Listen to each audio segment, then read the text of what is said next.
checking out Trailer Punk Podcast. My name is Justin Hamline. Today, I have an amazing local band from here in St. Louis, Missouri, Future Modern. Thank you guys so much for taking the time to be on my podcast. I appreciate it. Yeah, Thank thanks you, for man. having us. Yep. Thank you. Let's see. You guys got a new album out, Phantom Power. We'll kind of go into it. Is there anything you want to promote? Any shows or anything off the top of your head that you want to go ahead and get out there? Yeah, so we're playing in Cape Girardeau on the 12th at Rude Dog. Um, Yep. with I can't really talk. Mac, you take over. I'll be honest, I'm really bad at having a handle on stuff that's booked. I'm like always scrambling to like get off work at the last second. So I honestly don't know who we're playing with, but Okay. the following weekend, our label, which is out of Dallas, but they represent a lot of St. Louis artists and bands. I guess because of that, have decided to do their like annual showcase here in St. Louis. That's El Granny Records, and it's a 3 night thing, largely put together, organized, and booked by Steven. Um, and it's we've got Friday night. We'll be playing Friday night at Heavy Anchor, and then Saturday there's more at the Heavy Anchor, and then Sunday it moves to CBGB, and Steven and I will be doing a like improv electronic set for that. But there are going to be so many like great local artists part of that. They need Machines to Fly, which is Harold and Steven's one of the other bands they're in. Um, let's see, Zantigo. I think they're doing their album release for it. Hopeful Utopian is playing. Van Buren is playing. Uh, gosh, who else? So Yeah, we there's a lot. There's a couple of bands coming in from out of town also playing. Andy the Door Bum from North Carolina and Oh, Subtropolis, they're playing, aren't they? Children of the Red Temple is playing. They're from Yeah. Illinois. Um, the idea is like I want to get like labels around the band to play, and then have like guest bands to play also, like bands that we like or bands that like fit that night kind of vibe, if you will. Yeah, and I think that's really cool where there's that kind of style where everybody can kind of come together where you're part of a label or kind of a same kind of in that same genre where a lot of times, from what I've experienced in St. Louis, it's especially if you're kind of dabbling in the electronic field, they'll throw you in with like a pop punk band or some other band and it's just like, whoa, this kind of flip-flops a little bit. So it's good to kind of see that because early on it was just kind of like, hey, whoever band, whatever band we can just kind of fill in the spot, let's just go ahead and put them right in there. And it's always been kind of like a weird, awkward mishmash of like different genres. And people are like, I'm confused. I don't really feel this vibe here. But no, that's smart. That's really cool. I like that. I think sometimes that works though. You can have really diverse bills with a lot of different styles. I think it's got to be, thoughtful and deliberate. You're right. Like when it's just who do we get to shove in this slot, it can be kind of weird. And we've actually played a lot of those where we're kind of like the odd group out. I think we played one recently where it was just like all of these like metal bands or something, and then us. And we were like, okay, this is gonna be, oh yeah, that was just a couple shows ago. It was just all of these metal bands and then us, which was weird, but actually ended up turning out all right. That's good. Was that the Red Flag show? No, that was at Sinkhole. Sinkhole, yeah. Okay. Yeah, Sinkhole. Okay. Man. Phantom Power. Tell me about coming in as is this your guys' like debut full-length album? Yeah, pretty much. The first release, the Chroma, was a 4-song EP. Mhm. But yeah, it really did. It didn't feel like, I don't know, when we were writing these songs, it wasn't like there was an intention that they were for this album or any particular album, but it just so happened, I think, that the collection of songs that we wrote worked really well together. And so coming in at it, and you guys also worked with, man, I should have wrote his name down. The producer, really good guy. Azu. Kazu? Yes, thank you. Tell me about having him on. I mean, were you guys friends? Did you work with previous projects together? Tell me about having him on as your, did he do the mastering or did he just produce it? What was his? Yeah, he was the, engineer, producer. So yeah, we went to Clayton Studios to do the recording. We've all known Tazu for ages. Band Matt and I were in the Pat Sajak Assassins. We basically recorded every album with Tazu. I know Steven has worked with him on his own also with all the lo-fi Cherokee stuff over the years. Tazu's a big part of that. So yeah, very long established relationship with him. That's cool. Yeah, I think Tazu's actually recorded every single thing I've done in the last 15 years. Wow. Yeah, with Pat Sajak Assassins and my last band Buttercup and I this. actually opened for Pat Sajak. We were at a pizza place. I can't remember off the top of my head, but we were on a bill together with Pat. Okay. Yeah. Yeah. PSA was around for quite a while. Yeah, So it's been a while. Yeah, it's been eons ago, but yeah, I remember sharing the stage with you guys. That's incredible. It's great. So, But yeah, so Tazu's always kind of been part of our projects. And Clayton Studios is a really nice place to record. We recorded the Chroma EP there also. So, and also in our previous projects, we've all been in that space. So in that sense, I think it helped ease the process along. that sounds great. Coming in at it, recording, was there any sort of influences, or tell me about like kind of the recording process? Were you guys just going, okay, this sounds good, let's go ahead and have it on this album, or was there like a thought process going into it? Um, well, we originally recorded two songs for a 7-inch that we were hoped to have released on the label, and our songs were too long for a 7-inch, and we kind of refused to cut them down. So we're just like, well, we'll just build off of that, and then that's just kind of how this kind of came around. Let's go ahead and give everybody kind of a history. Let's kind of go back to the beginning with you guys and kind of like, growing up and everything like that and kind of how you guys became musicians and stuff. So if anybody wants to start first, just kind of give people like a history or anything like that about, who you are, kind of how you grew up, became a musician and everything like that.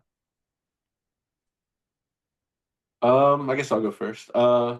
Yeah, I grew up in St. Charles. My family are kind of all played music a little bit. My parents were in choir. All the way up to maybe like 10 years ago, they were doing choir stuff. My brother was in band playing trombone and tuba. So there's always kind of like weird music going around the house. My mom played guitar a lot. And that's where I kind of picked it up.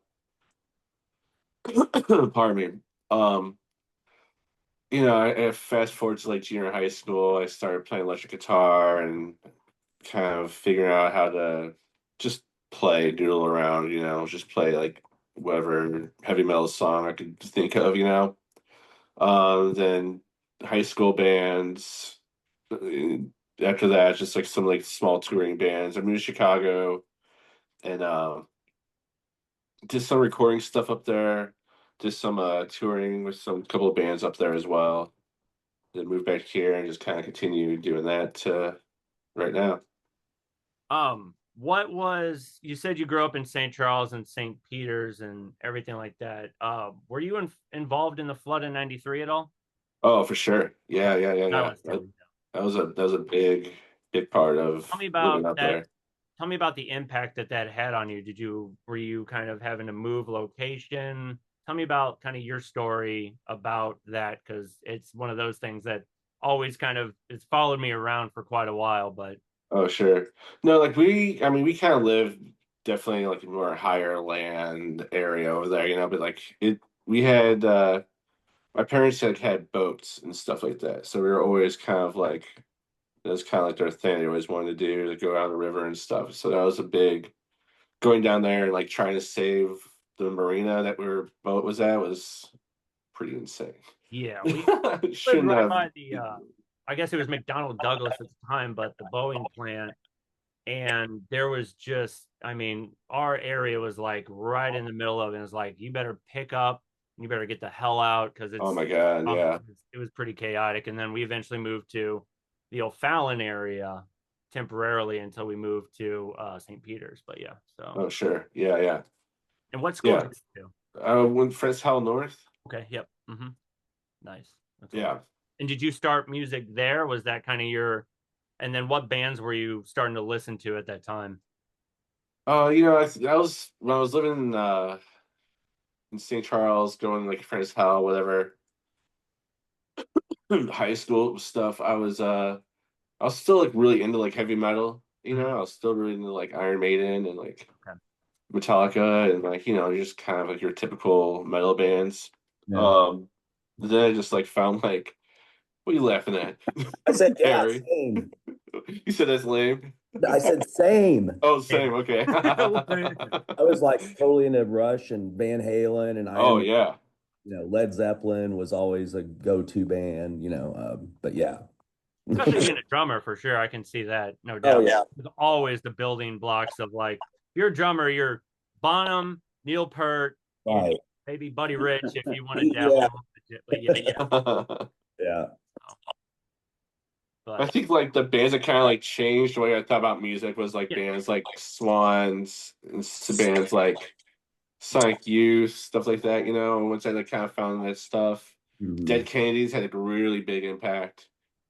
I remember like sneaking in my brother's room and going through his tapes. He just had a bunch of shitty Aerosmith tapes and stuff like that. And one of his friends made him a Dead Kennedys tape. I just took it and I still have it to this day.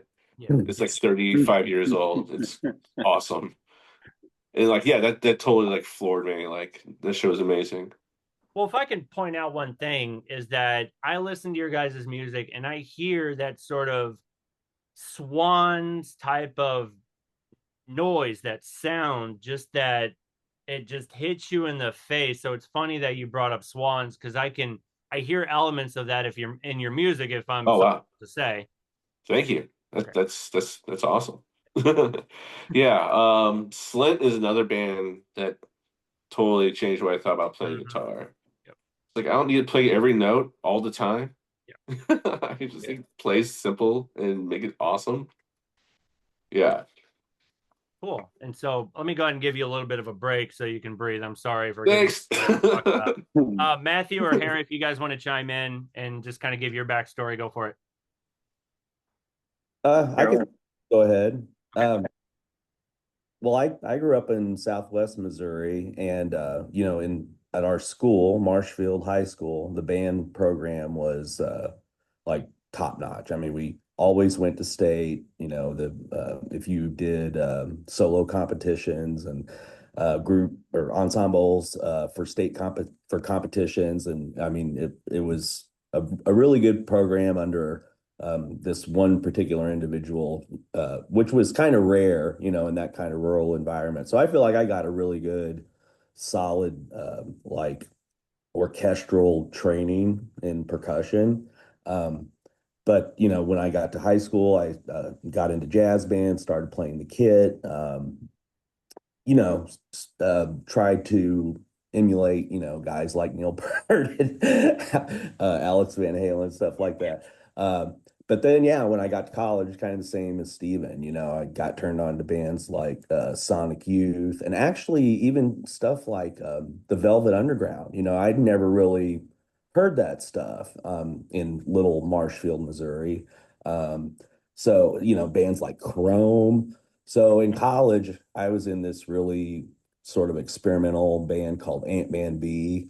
But we had a bit of success in Columbia, Missouri. We opened for like Ween. We opened for King Missile. We shared a stage with Big Star. That was really cool. So yeah, did all that. Finished, got out of college. Had a few other musical projects before. Some other college friends who had come back to St. Louis. We eventually ended up forming the Pat Sajak Assassins, which lasted, I mean, I think 15 years, something like that. Had quite a few um, rotation of members. Matt was part of the band for a while.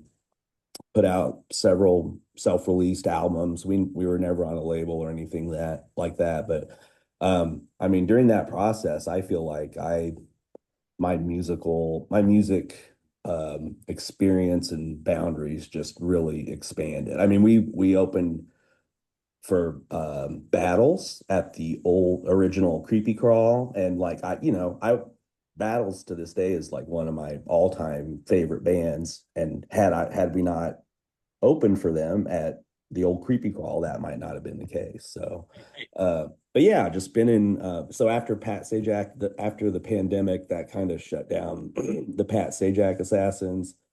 And then uh Steven, I think actually initially was looking for like two drummers for a project, Mm-hmm. and I wasn't doing anything anymore. So, well, that's not true. So after PSA broke up, I found myself in a position where I just had a lot of free time. So I threw myself into music. So now I'm in three bands. Future Modern is one of them, but at any rate, when we started up, he had initially thought it was going to be two drummers, and then I think that after he and I started playing, that changed a little bit, and Matt started playing with us, and then that we felt like that was the equation that worked. So I mean, I don't know, we haven't really talked about much about bringing anybody else on board, as a singer or full-time member or any other kind of instrumentation. But I don't know. I think that what we have works pretty well, and we're able to do what make the sounds that we want to make, with just the three of us. So, Um, well, couple follow-ups. How are you getting your music? And because you kind of like, well, the place I grew up in, how are you kind of getting your input on music? Was it through a friend, brother, just someone who was passing tapes along, kind of thing? yeah, exactly. So, like in high school, one of my best friends played guitar, so we would go to his house and just, jam out like Metallica songs, and I don't know, In Living Color and all that.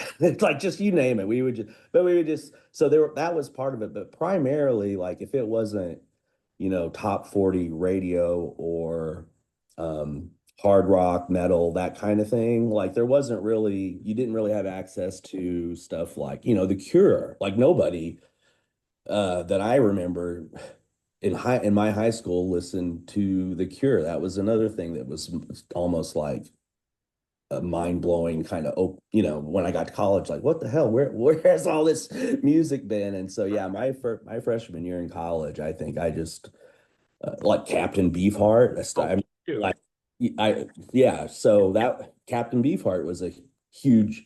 I feel like my playing style like changed three or four times course of college, just from getting exposed to all this weird stuff. I And mean, and like Steven too, Slint. I mean, to this day, I remember my friend coming in with the debut Tortoise on vinyl and listening to that, and all of us just standing there in silence, being Yeah. what this, and Yeah, for so. sure. And after that, everything that Thrill Jockey put out, I was on it, listening to it, so yeah, I think just having that cultural explosion happen to me in college and I hooked up with a couple of really musically adept guys that kind of brought me along, like showed me all kinds of stuff, told me about things that, nobody would really hear of or know about. Weird composer stuff like Xenakis or Glenn Branca even. But yeah, I don't know. It was a wonderful experience. And I think all of that adds to, what makes me a musician today. Absolutely. And I was going to say, Stephen, why did you want two drummers? Oh, well, so when I was doing my solo thing for a while, it was called Hands and Feet. I've always did tracks with two drums. Yeah. I'd always had like an electronic sounding drum and like more of an acoustic sounding drum. Makes sense. Or else I would play like simple drum patterns and stuff on like on a kit while I have like electronic stuff going. I just love that sound. Okay, that's cool. That makes sense. Yeah. That's awesome. That's it. A song like that on Phantom Power. Mm-hmm. Yeah. Yeah. That's cool. We're Okay. probably. Yeah, Matthew, go ahead, man. Oh, so I'm a few years younger than Stephen and Harold, and sometimes it's really funny to like. I think just the like I don't know 5 or 6 years or something between us, like really informed. Or I think sometimes that difference is like really obvious because those two are like, they were in college in the mid 90s when I was in high school. And so, like, I was born in 1980. So by the time I'm a teenager, 1993, this is like peak Nirvana, grunge, like, this is when like REM has become a household name, even though they were around much longer. Like, people are still reeling from like the Cure's Disintegration, and they had a couple of really good follow-up albums to that. So I came up like listening to the very early days of like The Point, back when it really was like an alternative station. So, um, but as a kid, I listened to almost entirely classical music, and that kind of persists to this day. Like, I have these, like I have seasonal musical preferences, um,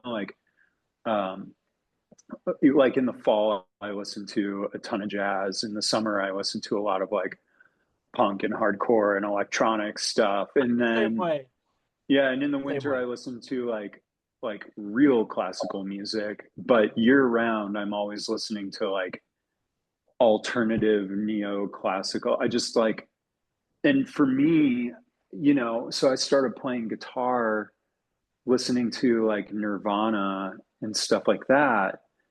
And then of course, like, a lot of people, you learn a little bit and you start like understanding things that you didn't know or weren't aware of before. So then it's like Led Zeppelin and any kind of any number of like classic rock, like virtuosic guitar players and stuff like that.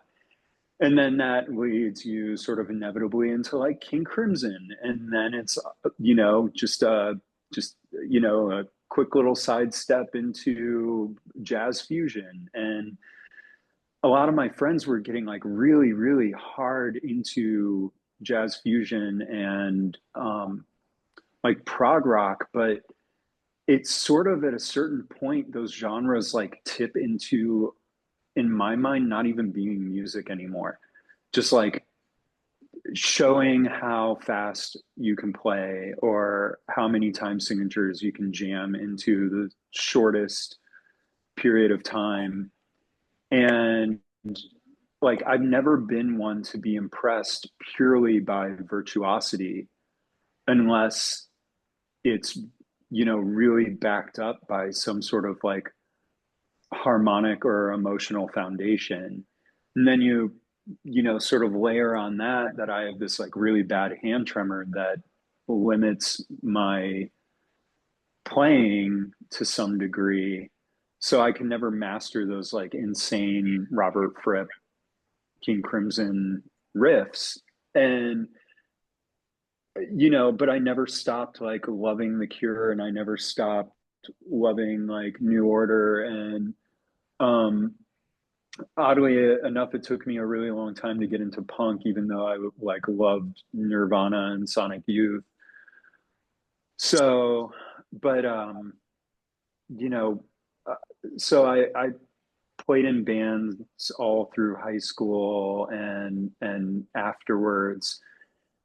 And I think that like when we were writing music and recording albums and stuff like that, but it wasn't until I started playing, I think, with Pat Sajak Assassins that it really became a like this is what I truly want to do with my life thing.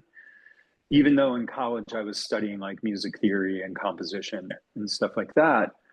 Um, but playing with them, I, really actually truly like brought me into the local music scene. And having settled in there, I just loved that. And that's what I wanted to do. And, after Pat Sajak Assassins, I moved away for a minute and then I moved back in part because I couldn't find anyone to play with. And I started playing in a band called Buttercup, which is about the loudest, noisiest, ugliest music you can contrive. And then and I truly love that band. But then much like Pat Sajak Assassins, the pandemic hit and we fizzled out from that. And I remember Harold sent me a text message um, asking if I wanted to play with him and Steven. And I was already really familiar with Steven's stuff, and I knew him, and I interviewed him for an article I wrote, and really liked the band he was in, Golden Curls, and his solo stuff, Hands and Feet. And when Harold asked me if I wanted to play with them, I was like, oh my God, that's like my dream lineup. So, yeah, of course. And what's kind of funny about this band is, when you do interviews and stuff, people ask you, about influences and how you write songs and stuff like that. And this, I think, for all of us is such a unique experience. Like early on, I remember Harold and I saying, like, this is the mellowest band we've ever been in. And Stephen was like, this is the loudest band I've ever been in for some number of years or whatever. And I've always played guitar and now I'm playing bass, a little bit of guitar, really messing around with like synthesizers and singing, which is something I've never really done in a band. So this has been just a place for all of us to really experiment and indulge like pretty much any musical whim we have. That's amazing. What a great story. I like hearing that. Tell me about I like hearing stories about how you figured out what gear you wanted. I mean, Harry as a drummer, I don't know how you would kind of come in at this, but with, people who play guitar and bass and synths and stuff, tell me about how you decided to pick that specific, guitar or, piece of gear. Tell me about those stories, or if Harry, you want to talk about the drum set that you got and why you got that particular type. I mean, I'd like to hear it. Well, yeah. So for one definitive parameter that I had is in the Pat Sajak Assassins for 15 plus years. I wrestled, or I mean, I not wrestled. It was cool. It was a good experience, but I used a hybrid drum kit. So every show it would take me, at least a half hour to set up, a long time to tear down. I had just all the drum equipment plus my own monitor, plus my own electronics, plus like a box that held all the brains for everything. Anyway, it was cool while it lasted, but I'm like, this project, I'm only going to play acoustic drums. And basically, I walked into Steven's basement. He has a kit and rototoms, and I'm like, yeah, I'm going to use these rototoms. And then that's how I have the kit that I have. That's awesome. The ride cymbal is the same ride cymbal I had with my college band, Ant-Man B. I think the Crash is also the same one I used in that band. I mean, so yeah, I essentially brought my snare and cymbals, and it's Steven's kit, and then we pieced together that old 2 pieces of rototom. But I mean, I think for what we're doing, it sounds good. Yeah. Yeah, Steven or Matthew, if there's, your certain specific gear that you were drawn to, tell me about that story. Well, I think when we started, Steven and I were like, we don't really know what we're going to do. But I remember Steven saying he just wanted to play guitar.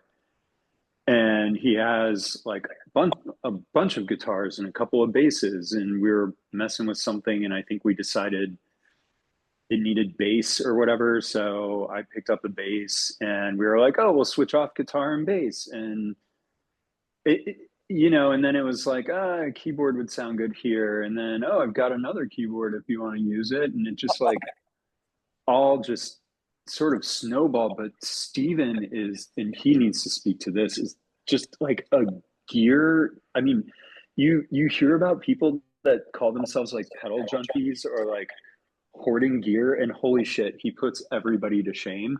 But I have fucking caught it so bad. I have bought more gear in the last goddamn year that makes weird sounds than in my entire life combined. And yeah, so I mean, sometimes we have really specific ideas of like, we want to write some synth stuff. And then sometimes we have some really specific, like, we're going to write a guitar based drum song or whatever. I don't know. I'm sure Steven's got some thoughts on this. Yeah, it's a never ending battle. It's always when, like, I don't know, for me personally, like, there's just sounds that I hear that I want to hear, but I hear in my head, but I just can't.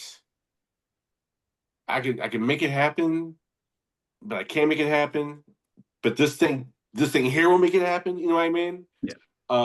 So I don't know, I'm thinking man. of that. I'm thinking of that Hard Times headline you just sent us. Guitar player buys $450 pedal to play last 15 seconds of Radiohead song. It's so Like true. that is us. 100%. Very true.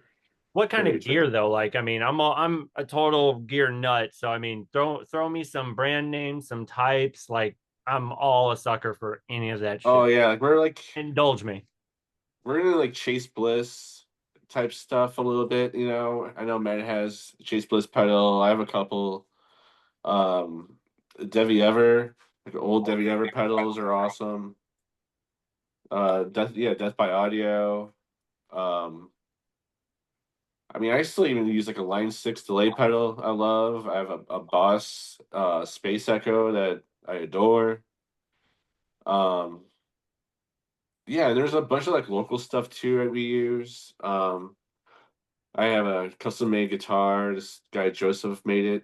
Um, it's really special. I have a There's a pickup behind the bridge, so when you play it, it plays the harmonics and the notes that you're playing, and it just squeals of feedback and noise. It's awesome. Yeah. Yeah, Mills amps. You know, I have a Mills amp.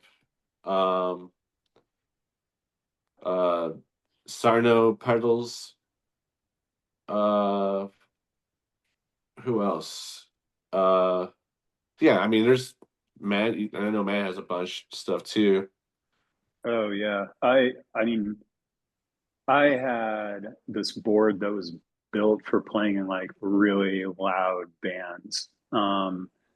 Like Pat Sajak Assassins was usually pretty loud, and then Buttercup was really fucking loud. But I've always loved like a little bit of ambient, spacier stuff. So, I've always had like delay pedals and other sort of modeling effects and stuff like that. But I've been kind of in the process of just rebuilding this board to be something much more textural. So yeah, like Death by Audio, Earthquaker Devices, Chase Bliss.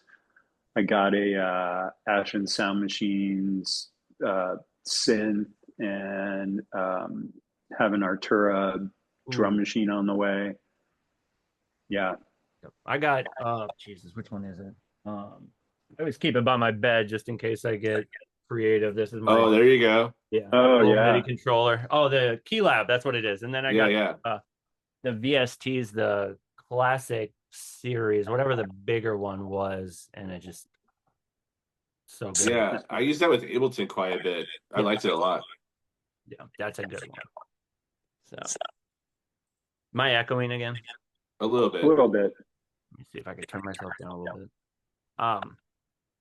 Okay, so let's talk about the sound. Actually, you know what? First, I want to kind of go into did the remix album come out before the EP? Same time. At the same time. Okay, tell me Yeah. about that remix EP. Were these people that asked you, or did you kind of come at it? Tell me about the remix EP because I really like the way it sounds, and why the name Dead Mall as well. So yeah, I reached out to a bunch of people I know who do like electronic music and does remixes. Also, people who like have never done a remix before either. I sent to like everybody that not everybody I knew, but a lot of people who like I look up to, who I admire. Um, then people started asking about it. So there's definitely a few people on there who asked to do it. So I sent them stems as well. As far as the name, Matt came up with the name. Did I? I think so. Yeah, I think we were gonna call it something else, and then Oh, maybe. I mean, I was working in the mall at the time, and fuck the mall. yeah. Those places are often very dead. They're getting dead now more than ever. Even just dude. the fall of Chesterfield, I was like, okay, Yeah, that's insane. progress. Yeah, right. Yeah. For sure. Because I used to work at the Mid Rivers Mall. My first job was Borders Music, and then I worked temporarily at Hot Topic. So yeah. But honestly, Borders was my way of introducing me to new music, where they just give me this big old rolly cart full of albums, and of course most of them are well known, blah blah blah, and not a lot of underground, but it was a lot of those where I was going, oh, okay, I would have like a little notebook, and if one like piqued my interest, I'd write it down, and then I think at the time they still had the scanning listening machines. You remember when? Oh, right. Yeah. And I would listen to it and go, okay, and then it would just be like, okay. So it was one of those weird times where with Borders it was like mega books and music, but it still was like a proper time to like introduce me into new music. You know what I mean? For sure. It was cool. Yeah. Tell me about the kind of the sound blends of post-punk and shoegaze electronic textures that you brought up with a lot of synth here.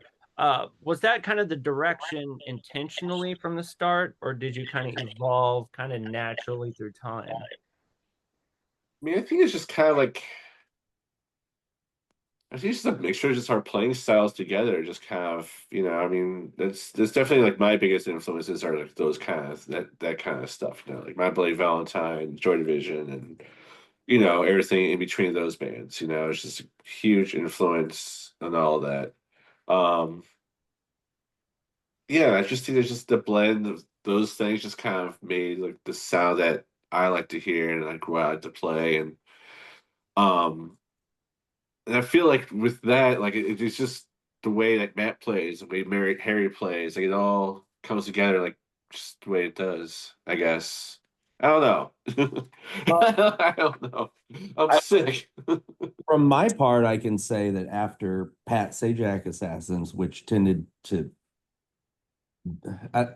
be very opposed to any kind of mantra or like very continual kind of repetitive stuff, that was something I was very interested in coming into Future Modern, and Steven, of course, was behind that as well. But like, just I don't know, playing having the okay and feeling like it's acceptable to play a song if it's one part, the one part song that where textures come in and out, or things change, but essentially it's a one part song, maybe it's a two-part song. But that level of simplicity in approach and composition, I appreciate after being in a band that was very much more prog oriented, where you had to count all the time and keep up with changes. And not that we don't do that, but I feel like our this project has a much more like amorphous kind of natural progression to things. Like we don't, I don't know. It's a very different writing approach from the projects I've been accustomed to. That's what I was wondering. Like, since do you just kind of take what you already know, or do you go, since this is a new project, what kind of new formula or new sound can I bring to this new project? Well, the thing is, I don't really know too many people that have been in bands where they got together and said, unless they're like very, very genre specific, like we're gonna have a punk band, like, yeah, then, it's pretty easy to pull that off. But I think if you have any kind of like experimental, predilections, like it's really hard to say like this is the kind of band we're going to be and have that actually be true, you know? I mean, yeah, there were things we discussed at the beginning, but I don't even remember what they are. I think they were dispensed with like so quickly. And I mean, for my part, this is a band where I get to indulge and try all the things that I always wanted to do, but other bands I was in didn't, wasn't right for that. I mean, like I was in Pat Sajak Assassins with Harold, and yes, like we had a very like frenetic uh uh composition style, lots of changes or abrupt changes, or we might sit on something for a second, but then it's like something else for just one really quick second and on to the next thing. Whereas Or songs that were really awesome and we only played it one time. right, Like, right. there were PSA songs like, man, I would really like to play that part again, and we didn't. Yeah, I mean, but like, you know, the I'll other be right bands back. that I've been in, I really loved. Like, when I was in Buttercup, I honestly didn't know that I would ever be in a band that I thought was as good as that. But this is so much more democratic and natural. When Harold, you were talking, I was thinking, when you were trying to find the right descriptor for it, I just wanted to like jump in and say organic. you Yeah. know I mean, when you're writing songs, at some point you have to make decisions. At some point you have to like stop and go, okay, we're only going to play this for this amount of time, or we're going to change here, or something needs to happen. But I don't feel like we shoehorn that kind of shit in. And I don't feel like we make those decisions because we feel like we have to make the decision. I feel like we make those decisions because that's what's needed for the song. That makes sense.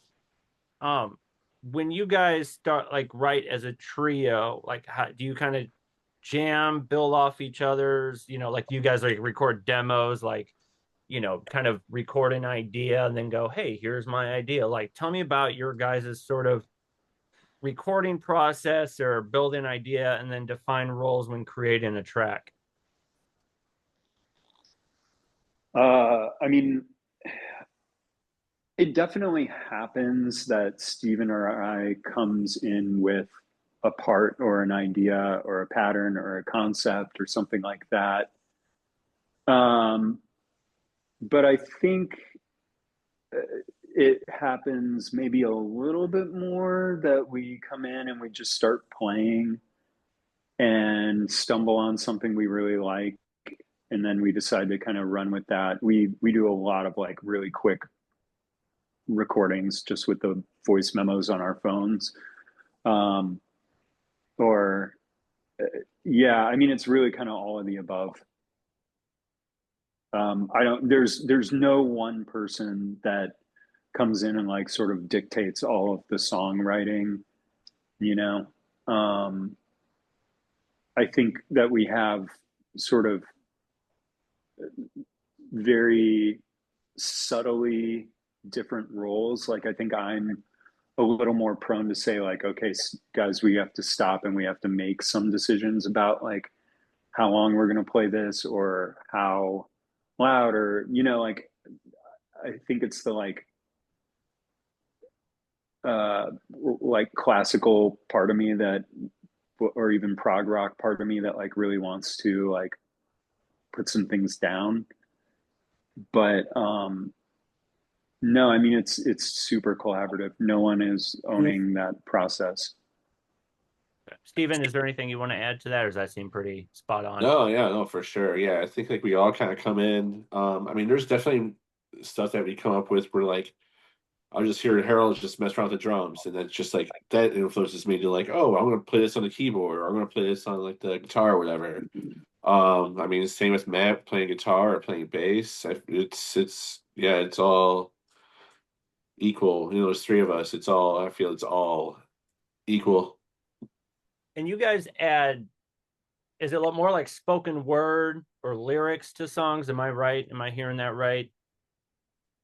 Where there'll be Uh, where it's like spoken word or like a poetry, or is this just kind of, tell me about that? Because it does have that sort of Midwest emo style of just stream of consciousness lyrics. Does that make sense? Am I off you're putting? not. No, you're not completely off. I mean, the thing is, I'm not a singer. Okay. I like don't really have much of a singing voice, but I am a writer, Yeah. and so you know, I'm not gonna like sing melodies and harmonies.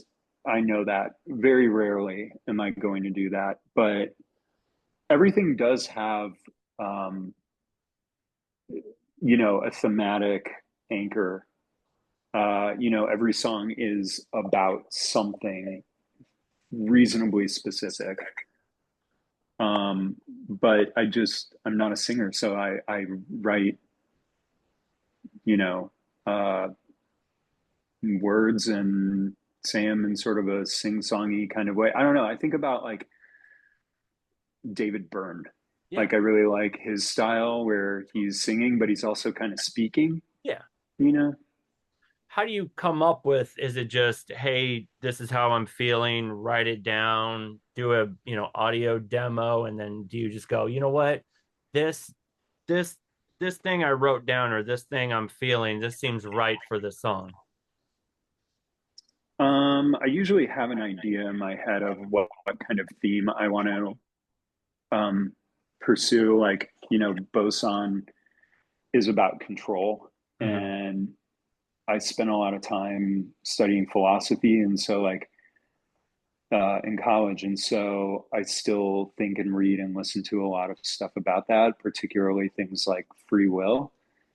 And so boson is about like the things seen and unseen that control us, or if they do control us, and some of them are really really overt, and some of them are not, and some of them are really obvious and in our faces, and some of them are not. And there's definitely like a political bent to that also. I mean, we're living in a time when the government, for all of their claims of you know wanting personal freedom, have probably in history never tried to control us harder. And I know that seems like it's at its most urgent just in the past few months, but honestly I think it's been since 2016 is when it really really started in earnest. So that's there. um yeah, I mean, some things are a little more like nebulous in terms of what theme it is, but it's there. Right. um do any of your songs kind of carry like a personal story, even though it's mostly instrumental? And kind of how do you decide what emotion or concept a track should convey? Hmm. For my part, I generally pick up on whatever, Stephen and Matthew are doing for the emotional part of it. I mean, I tend to, in my own head, sort of classify songs, like this on this song, I play like I'm in Sigur Rós, stuff like that. And so that just sort of informs my playing. No matter what I do, I mean, my playing's always going to be my playing. It's always going to be me. But I typically, in the back of my head, I have some sort of like guiding principle. A lot of times it's just Jackie Leapsight had this story, the drummer for Can, where some old Chinese guy tripping on shrooms told him, "You must play monotonous." And that's kind of how the sound for Ken came about. I mean, he was like a hardcore jazz drummer before that. Anyway, but stuff like that. Like I'll just have a concept in my head, and I'm like, okay, this is the song that this is what is informing my playing. Steven, Matthew, anything like to add to that one? I mean, that kind of sounds right with me too. I mean, and that not that we like try to emulate anyone's sound No. or anything like that, but like yeah, I think. I mean, I always try to like.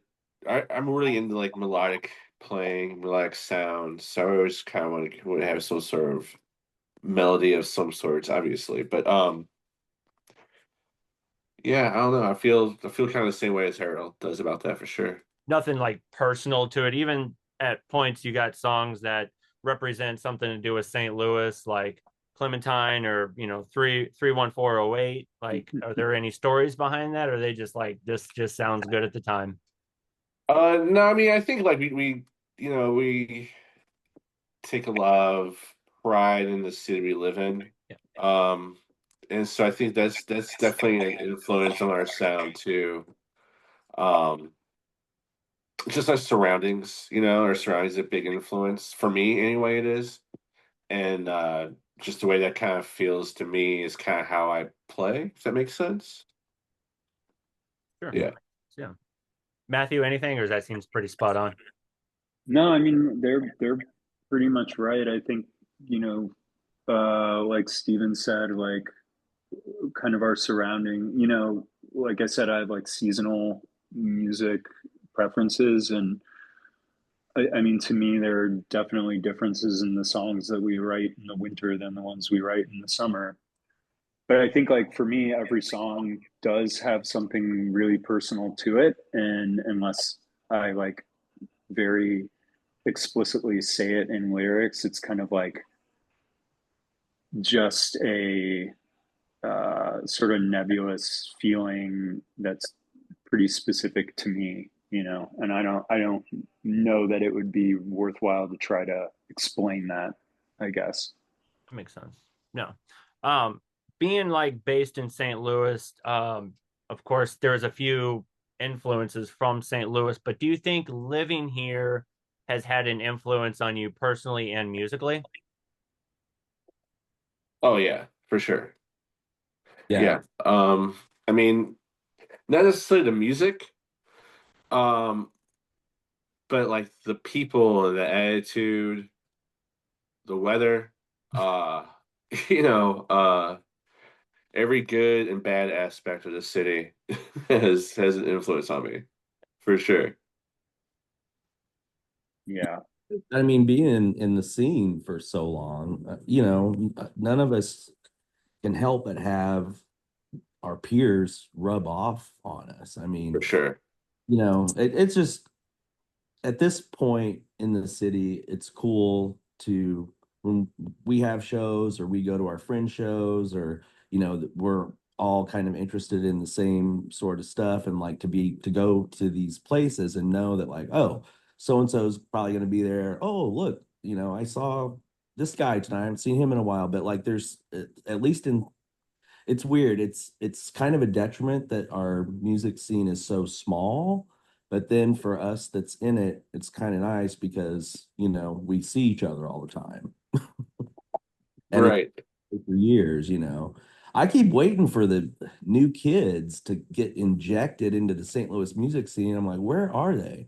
I mean, it happens every so often, but like, I don't know. It just seems like the core St. Louis music scene is still like the same people it was like 20 years ago. Does that make sense at No, all? it seems pretty spot on, and it's really hard because I think they're trying to find their place, I think. And plus there's a shift in genre too, where you know, it's hard to say because I got, older kids, and I'm kind of figuring everything out kind of retrospectively, and it's one of those things where I think they're trying to find their place. And where do I fit in the city? Where do I fit in the music? And I've talked to a few people who I grew up in, like the goth scene and stuff like that. And because I'll talk to a lot of other musicians who are part of the Midwest, they're going, "No, we'd love to come to St. Louis. We'd love to perform there, but we don't know where to play." And again, there's a lot of venues that are, I've noticed, Jesus, since I've played in the city, there's a lot more venues now that are a little bit more open musically than there were in the past. So I think there's a lot of confusion on where do we fit in here, and where are we going to get at, and kind of where's the scene going to build? You know what I'm saying? Because I'm figuring things out from Minnesota, Kansas City. They got some stuff going, but St. Louis is like, it's hard to really tell. And again, like you said, it's a lot of the old heads that are still kind of being Right. part of the scene, you know? Yeah. I mean, I don't know. It could be a complaint, but it could also be a comfort, you Yeah. know. Yeah, for sure. Uh, Is there one local St. Louis artist that you think deserves more attention right now that you've performed with, and you go, look, man, if you could promote them on my podcast, like just shout it out and let me know and let everybody know who's watching this. Hopefully, Utopian is one of, I think, the most like unique artists in our scene right now. I mean, it's technically impressive, but her music is it's all very like upbeat, positive, and happy, which is not something I typically get into. But and I've interviewed her for an article, and like she is very, very deliberate about that, like wanting to have like real genuine positivity to her music, and like nails it. But if you're into like gear and virtuosity and the technical stuff, like she has that, you know, up there with anybody else in the scene, if not better, you know. Yeah. Yeah, I like Crisis Walking quite a bit. Um, yeah, they're also not really kind of like us at all. A little bit more slower, a little more delicate. But also pretty dirty and pretty like, crunchy in a sense. Um, yeah, I think they're amazing. They played was our record release they played? EP, yeah. Yeah, our EP Yeah. release. They played that show with us, and yeah, they're rad. Harry, anything you want to add, or are you pretty Oh, much I on was the gonna same say boat? walk-ins also.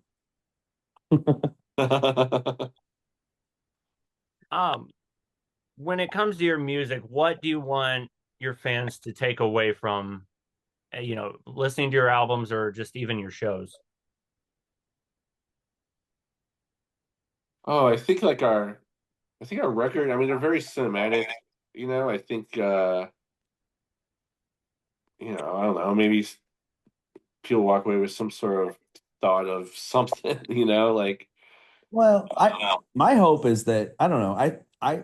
So I think it was who's the guy in Aerosmith with the big lips? Steven Tyler. Anyway, on MTV one time, they were interviewing him, and he said something actually really wise. He said, until you've played together for at least 5 years, you're not really a band. And I've, experienced enough group dynamics that like, I get what he's saying over the years. And this group, I mean, it was almost like I feel like we gelled pretty much immediately. Mhm. For me, it's like I hope that when someone's watching our show, they get a sense that there's just this one voice speaking to them. And I think that's really powerful.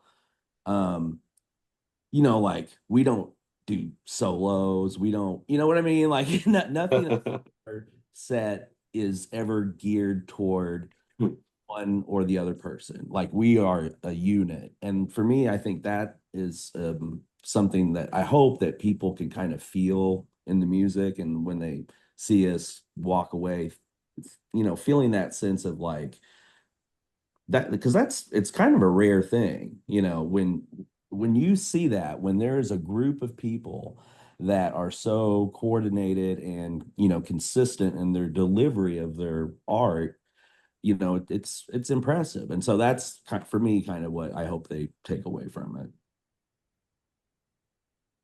Matthew, is there anything you want to add, or is that pretty much nailed it? No, I mean, I just want people to take away kind of the thing that I always want to take away from music, and that's just like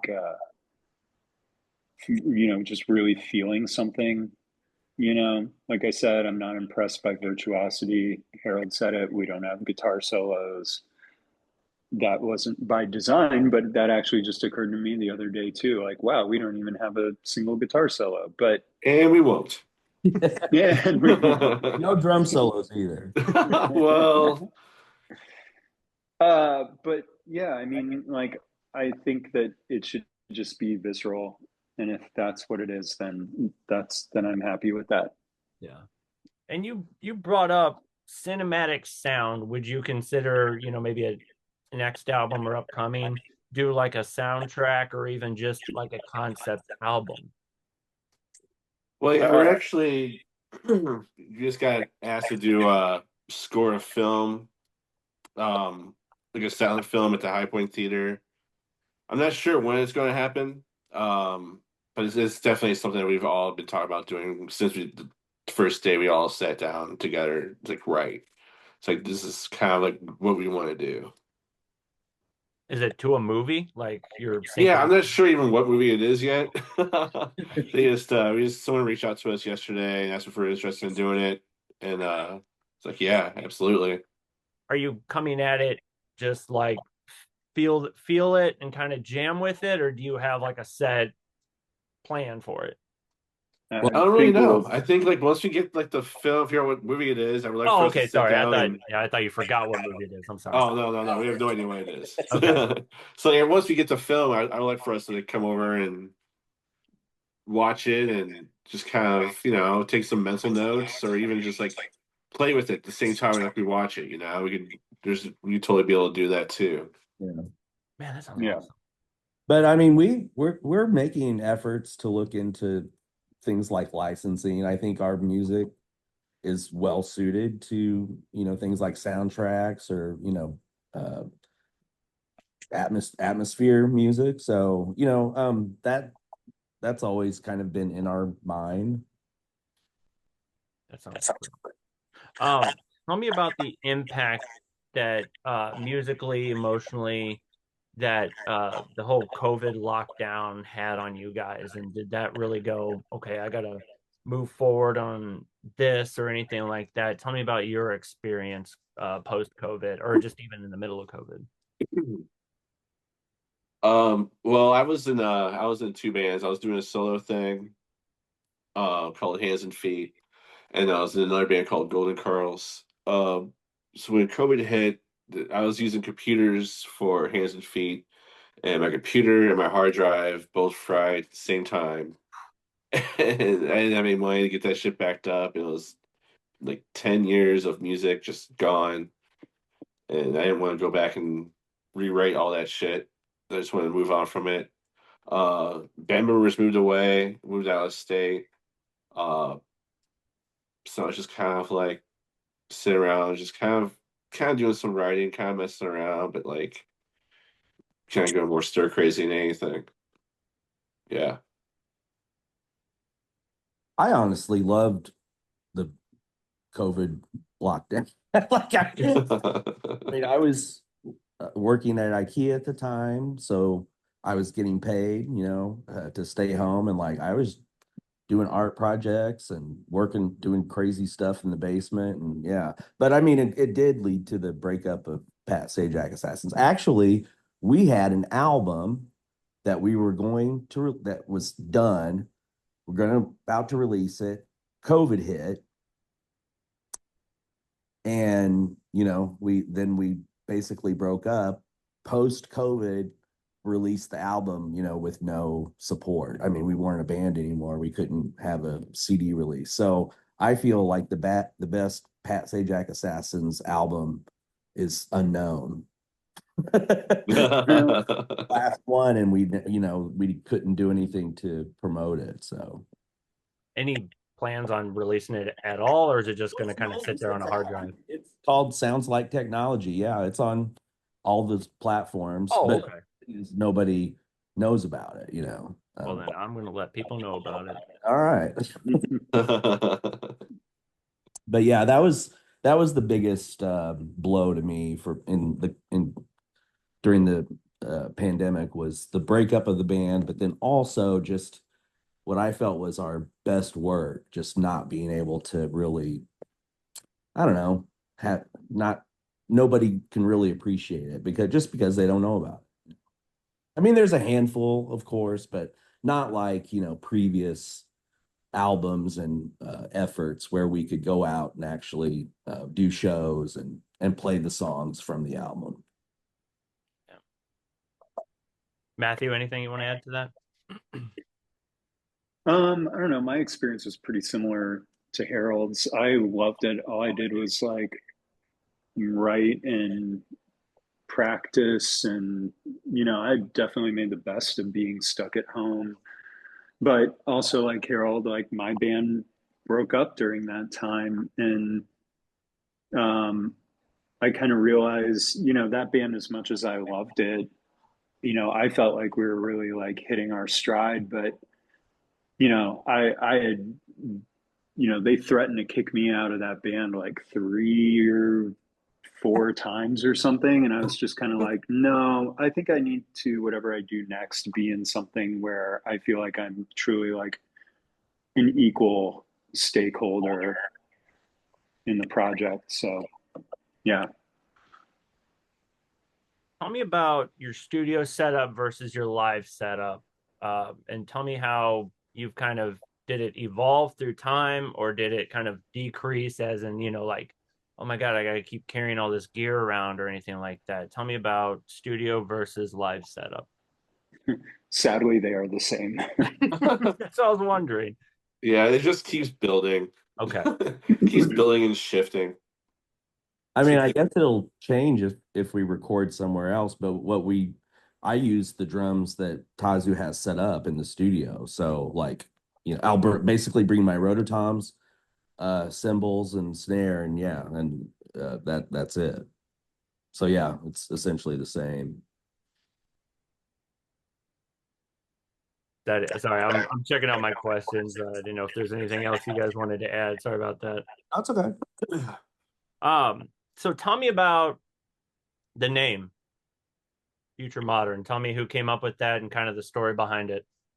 Well, some guys in LA came up with the name, and we effectively stole it out from under them and inverted it in a ruse to capitalize on their middling popularity.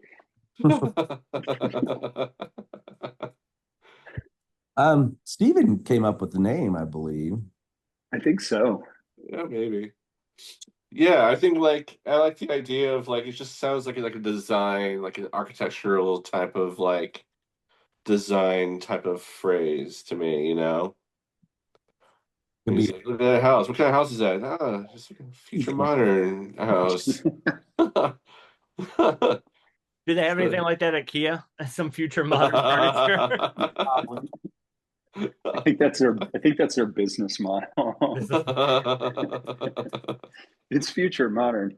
Um, yeah, I think it was Steven that like actually like coined the term, but we were like, I don't know. I don't remember deliberating on it that much. I think we just kicked around a few ideas and we were like, yeah, that sounds about like the aesthetic. Yeah, I think there were just a maybe three different ones, and it was really quick. It was just like, oh yeah, that sounds good. Right. Yeah, it was not a difficult process. Like most of the things with this band, nothing's really been difficult. So Yeah, no shit. Yeah, it's actually everything's been like moving pretty smoothly. It's pretty really fucking surprising. You know, the from recording to getting a label to release the stuff like instantly. Um, yeah, I mean we've been pretty lucky with it. yeah, I pretty mean, uh s- the our audience is buying, the album. Like we sold out of that Phantom, our first batch of Phantom Power albums. I mean, like in a couple of shows or There's the something. two shows, yeah. yeah. So I mean, that's nice. It's nice to know that, people are into it and want to actually own the music. So Well, I think the thing that the perfect like metaphor for how easy everything has been is when we recorded Phantom Power. Like it just happened and it was so quick and so like frictionless. I remember like hanging out after one day of recording, being like, did we actually get everything? yeah, yeah. Because it feels like we should have more work to do. I don't Right. song. We didn't do more than three takes for any song. Some of them were just like two takes. And Yeah. I think one of the songs is the first take. Yeah, I think isn't the first song on the record the first take? Maybe. Yeah. I mean, It's yeah, it's the first like captured take. We did do it a couple times, but that was the first thing we were recording. So there was a lot of like stopping and tinkering with things. But that was like, yeah, the first like, okay, here we go. We are recording now. Yeah. Take. but it's not like we go into the studio and slave over a song with like 12 takes and 40 overdubs. And I mean, it's not like that at all. It's a very No. it's like a live situation when we record. Very little overdubbing. So yeah, I don't know. It's pretty s- smooth and effortless. Mhm. That's awesome. And tell me about working with the label. Was that intentional? Did they come up and ask you? Were you interested? Like, tell me about working with a label on this one. Yeah, well, like I ran into him. So I met him years ago when I was on tour with another band. We were coming back from South by Southwest. This is like 2008. And we played a show in Dallas, and he was there, and we kind of introduced to each other. We kind of talked to each other for a second. He didn't have the label then. But then like, years later, like I was um searching for a label for like a Hands and Feet record and also released a Golden Curls record. This is like 2019, like right before everything shut down. Um, and I found his record label, not knowing it was his label, not knowing anything about it at all. Um, I found a couple of bands on there that I really liked a lot, that like really kind of like moved me towards it. So I just sent him an email. We just started talking, and just I was like, oh well, I'm interested in working with you on something eventually. Um, so once we recorded the EP, started sending him like some clips of it. And he's just like, yeah, let's do it. He was into it. Yeah, really lucky. Cool. No, that's Yeah, it's oh really unheard of yeah, and for like it someone just out of the blue be like, yeah, this I'll throw money at it. Yeah. that's great. And it's good to find certain labels like that that you can work with and not have to deal with, a third party or something kind of sticking their nose in the music or the way Oh, it for sure. goes or album cover wise or anything like that. Like it's really good to find a solid label like that. Mm-hmm. Yeah, it's like 50-50, he sells his parts, we sell our parts. Yeah, there's really no like it's just handshake contract. It's super cool. Cool. Yeah. I'm gonna do two more and then I'll let you guys go. I know you're not feeling well. So first question, do you have any memorable stories being on tour, being on stage, anything that stands out that's funny or ridiculous or just like any memorable stories at all? Matt, you could tell the black hoodie at the sinkhole story. Sure. Yeah, so we were playing at the Sinkhole, and everybody knows that's like a punk venue. And one of Harold's other bands had played there a week or two before, and he was like, "Hey, if you guys see a black hoodie around, let me know. I left mine here."